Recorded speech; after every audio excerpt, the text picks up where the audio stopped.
एक बार फिर से अपने तमाम दर्शकों का इस बड़ी कवरेज में मैं अखिलेश आनंद स्वागत करता हूं। और अभी की सबसे बड़ी खबर यह कि देश में एनडीए की सरकार बनने जा रही है, लेकिन बीजेपी सिर्फ अपने दम पर सरकार बनाती हुई नजर नहीं आ रही है। यानी बहुमत के लिए जो जादुई आंकड़ा होता है उससे पीछे है बीजेपी। बीजेपी को अपने दम पर बहुमत नहीं मिल रहा है। अभी बीजेपी के प्रत्याशी 242 सीटों पर लीड लिए हुए हैं। बीजेपी का वोट शेयर 2014-2019 की तरह ही है। हालांकि एमपी, दिल्ली, उत्तराखंड बीजेपी ने इन जगहों पर क्लीन स्वीप किया है। सरकार बनाने को लेकर दोनों खेमों में जबरदस्त हलचल नजर आ रही है। एक बड़ी जानकारी मैं आपको दे दूं कि इस बार जो किंग मेकर की भूमिका में नीतीश कुमार नजर आ रहे हैं, चंद्रबाबू नायडू नजर आ रहे हैं, उनसे इंडिया अलायंस के लोग भी लगातार संपर्क में हैं। नीतीश कुमार को उप प्रधानमंत्री तक का ऑफर दिया जा रहा है, ये भी सूत्र बता रहे हैं।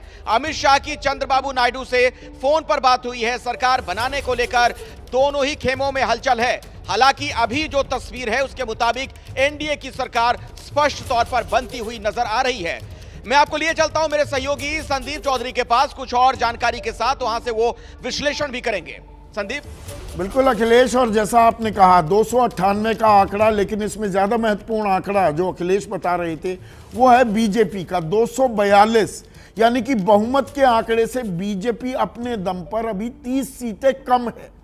अब मैं एक और थोड़ा सा दिलचस्प गणित आपके सामने पेश करता हूं। चंद्रबाबू नायडू और नीतीश कुमार, इनका जिक्र हो रहा है, मोटा मोटा 30 सीटें इनकी बांध लीजिए। 30 सीटें 298 में से आप अगर घटाते हैं तो ये आंकड़ा 268 पर आ जाता है, और 227 में जोड़ देते हैं 30 तो ये 257 का हो जाता है।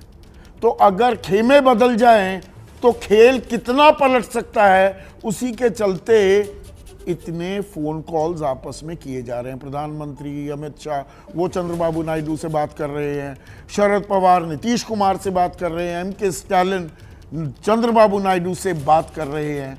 और ये प्रधानमंत्री मोदी के राजनीतिक जीवन में ऐसा पहली बार हुआ है कि उन्हें, यानी कि उनकी पार्टी को स्पष्ट बहुमत ना मिला।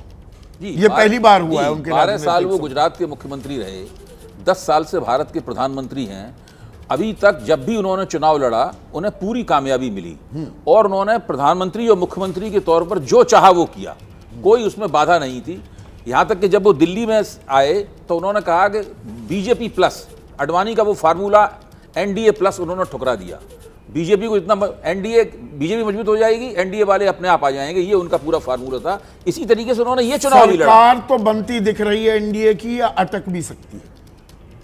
कोई गारंटी नहीं है कि सरकार बनेगी कि नहीं बनेगी। बन सकती है, नहीं भी बन सकती है, क्योंकि देखिए चंद्रबाबू नायडू उनकी राजनीति को हम सब जानते हैं, नीतीश कुमार उनकी राजनीति को हम जानते हैं, और जो छोटे छोटे सहयोगी दल हैं इनके पास 1 सीट है, 2 सीट है, हम लोग 5 सीट चिराग पासवान है, हम लोग उनकी राजनीति को भी जानते हैं। सवाल यह है कि कहां से अच्छा प्रस्ताव मिलेगा, पहली बात। दूसरी बात, अगर मैं अपने आप को एक क्षेत्रीय दल के लिए रोकता हूं।